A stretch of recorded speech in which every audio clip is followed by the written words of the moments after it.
I high আমরা কট খেয়ে গেলাম কুয়াকাটায় আইসে। কিভাবে কট খাইছি, কি করে খাইছি, A to Z সব কিছু জানাবো। এই যে লোকটা বাইক চালাচ্ছে, এই লোকটাকে ভালোভাবে চিনে রাখেন। কুয়াকাটায় গেলে এই লোকের ফাঁদে পড়েন না আমাকে মতো। তো ব্লগ ভিডিওটা শুরু থেকে শুরু করা যাক। সো চলেন যাওয়া যাক, ভিডিওটা শুরু করি। এবং পুরো ভিডিওটা দেখলে আর কি সব কিছু বুঝতে পারবেন। তো চলেন শুরু করা যাক। কুয়াকাটা ঘুরতে যেয়ে আমরা পুরো এই লোকের কাছে চুদলিংপংভাবে কট খেয়ে যাই। সো শেষ পর্যন্ত দেখতে থাকেন, ইন্টারেস্টিং হবে এবং মজাও পাবেন আর কি।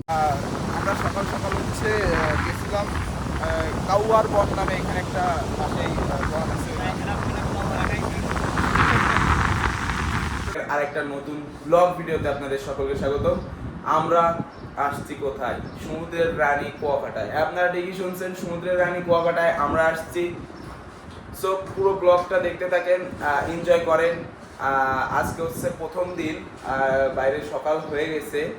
তো এর আগের ব্লগটা আমরা কিভাবে যশোর থেকে কুয়াকাটায় আসছি, এটা যদি না দেখে থাকেন তাহলে অবশ্যই দেখে আসবেন।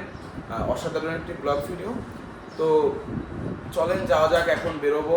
আর রুমটা দেখানো ওই ব্লগের ভিতরে আছে, ওই ব্লগটা দেখে নেবেন। তো চলেন যাওয়া যাক। তো আমরা কুয়াকাটাতে এসে উঠছি হচ্ছে রিসর্ট সাগর। তো রিসর্ট সাগরে উঠছি, এখন আমরা হচ্ছে যাব সাগরে। তো চলেন যাওয়া যাক। এখন হচ্ছে বেরোয় যাচ্ছি আমরা।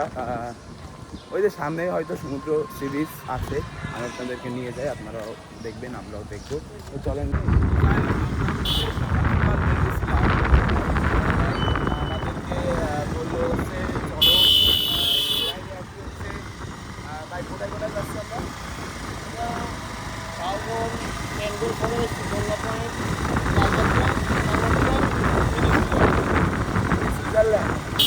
যাই হোক, আমরা এতগুলো জায়গায় মাত্র 40 মিনিট যাচ্ছি। তো চলেন যাওয়া যাক। এবং আমার সামনে সেই কুয়াকাটা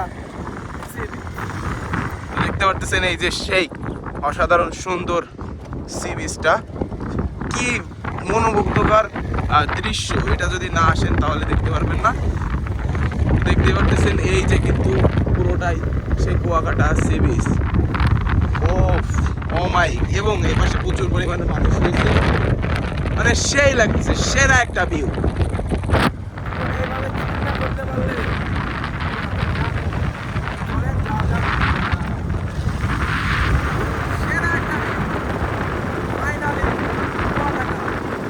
তো আমার মুখ থেকে তো আপনারা শুনলেনই যে আমাদের 40 টাকায় এত গাছিক জায়গা ঘোরাবে, এইটুক কথা তো আমি বলছি। সো এইটা কেন বলছি, কিসের জন্য, সেটা আমি আপনাদেরকে জানাই। এটা হচ্ছে উনি আমাদেরকে বলছে যে 40 টাকায় পার কিলো 40 টাকা, মানে উনি যেভাবে বলছে 40 টাকা করে ঘোরাবো। সো আমি মানে ওইভাবে আমরা দুইজনের একজনও বুঝে উঠতে পারি নাই। তবে উনি ওনার কথার জালে আমাদেরকে ফাঁসাই দেয়। সো আমরাও সকাল সকাল একটা গোয়ামারা খাওয়ার জন্য ওনার বাইকে উঠে পড়ি। তো দেন হচ্ছে আমরা ওইখান থেকে একটা জায়গায় যাচ্ছি, আপনারা দেখতে থাকেন। সো ওইখানে যে আমরা দেখি মানে পার কিলো ওনার হচ্ছে 40 টাকা করে। তো পার কিলো যদি 40 টাকা করে হয় কত কিলোই ভাই হবে ভাই? অল্প একটু এখান থেকে। আর আমি আগে পরেও গেছি, সো আমি জানি ওইখান থেকে অল্প একটু। তো ওই 40 টাকার কাহিনী আমি যখন গেছিলাম তখন ছিল না ভাই, এই জন্যই গোয়ামারাটা খাইছি। সো তো দেখতে পাচ্ছেন মরা গাছের শিকড়, তো এগুলো হচ্ছে এখানে আসছে। দেখতে পাচ্ছেন পরিমাণ এখানে মরা গাছের শিকড় রয়েছে, এই সাইডে চারি সাইডে কিন্তু সেই মরা গাছের শিকড় রয়েছে। এবং আমার পিছনে সেই তো এই আমার পিছনে কিন্তু রয়েছে সেই আমাদের সমুদ্রের কন্যা কুয়াকাটার সেই অসাধারণ সৌন্দর্য এবং অসাধারণ ঢেউ হেলানো সেই সি বিচ। তো সেরকম লাগতেছে এখানে এসে। এখন আমরা হচ্ছে মানে ওইদিকে চলে যাব। তো ওইখানে যে খাওয়া দাওয়া করার পর দেন আমরা পরে আবার আসবো, সেটাই ভাবতেছি। তো দেখতে পাচ্ছেন অসাধারণ একটি সুন্দর জায়গা। তো চলেন যাওয়া যাক। তো রাইট নাও আপনারা দেখতে পাচ্ছেন আমরা হচ্ছে আসছি হচ্ছে কাউয়ার চর। সকাল সকাল কাউয়ার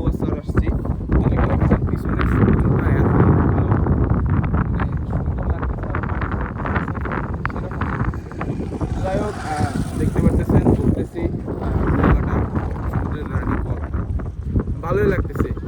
তো ভিডিওটা যদি ভালো লেগে থাকে তাহলে অবশ্যই একটা লাইক দিবেন, চ্যানেলটা সাবস্ক্রাইব করবেন। তো আমরা এখন এখান থেকে ব্যাক যাবো, দেন খাওয়া দাওয়া করে অন্য কোথাও যাবো। তো এই কাওয়ার চরে যেয়ে ওইখানে যেয়ে দেখি আমাদের বাইকের বিল 250 টাকা মতো হয়ে গেছে। হঠাৎ এত টাকা বিল! এইখানে সর্বোচ্চ গেলে 2 কিলোমিটারও হবে না, আমরা যতটুকু আসছি 2 কিলোমিটারও হবে না ভাই। তো ওইখান থেকে আমরা ব্যাক করতে যাই হোক, দেখতে পাচ্ছেন আমরা হচ্ছে কাউয়াচ্চর ছেড়ে চলে যাচ্ছি। আর খাওয়া দাওয়া করার পর আবার অন্য কোথাও যাওয়ার ইচ্ছা আছে। গোসল করার পর বিকালে দিকে বেরোবো। তো দেখতে পাচ্ছেন এই যে কিন্তু অসাধারণ অসাধারণ সুন্দর সুন্দর জায়গা দেখতে পাচ্ছেন। তো উনি ওইখান থেকে আমরা বলছিলাম যে আমাদের এইখানে লাবাই দেন, দেন হচ্ছে আমরা এইখান থেকে চলে যাব। সো উনি বলতেছে যে না, আপনারা যে বাইকে আসছেন ওই বাইকে যাইতে হবে, মানে ওনারা মানে একটাই কি আমাদেরকে ভাঙায় খাবে। সো আমরা ওই 4-5টা স্পট যদি ঘুরতাম তাহলে কুয়াকাটা থেকে বাসায় আসার মতো টাকাও আমাদের কাছে থাকতো না, এত টাকা পরিমাণে বিল হইতো ওনার। তো যাই হোক, আমরা প্রথমে বুঝতে পারি না, আমরা একটা ভুল করে ফেলছি। সো এইখানে আসার পর আমরা এইখানে বিচের এইখানে নেমে গেছি। সো ওনাকে বলতেছিলাম যে কত টাকা বিল হয়েছে, উনি বলতেছে যে 500 টাকা বিল হয়েছে, 520 টাকা দাও। সো 520 টাকা বিল হয়েছে, 520 টাকাই চাই। পরে আমরা বলছি 500 টাকা দিয়ে দিছি। ঝামেলা টামেলা করি নাই, তো ঝামেলা করলে করতে পারতাম, তবে আপনারা যদি এইখানে এসে ওদের সাথে ঝামেলা করতে যান তাহলে একেবারে ওদের সাথে ঝামেলা করে পারবেন না। তো যাই হোক, এরকম সিন্ডিকেটের হাতে যাতে আপনারা না পড়েন, সেই জন্য আমি কিন্তু আপনাদেরকে এই ব্লগ ভিডিওটা বানাই দিলাম। সো অবশ্যই যদি একটুও কিছু জেনে থাকেন, বুঝে থাকেন,